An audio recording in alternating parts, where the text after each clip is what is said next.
Hello everyone. In this video, we will discuss how to justify content within a flexbox for its children alignment. So here is the basic CSS where we are declaring the display type to be flex, and justify content. We can use multiple values. So we will see various values and how they behave.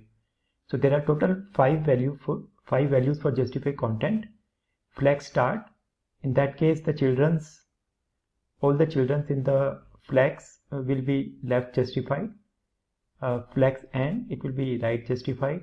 For center, the children will be centered, and we can use space between. So in this case, there will be fixed space in between all the children, and space around. In that case, there will be fixed space around the children. So this will also introduce some space in the beginning and in the end.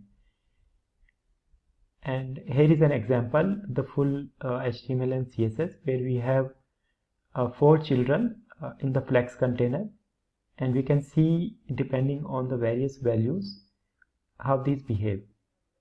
So I'll provide the link of this article in the description for you to play around with. Hope you found this video useful. Thanks for watching.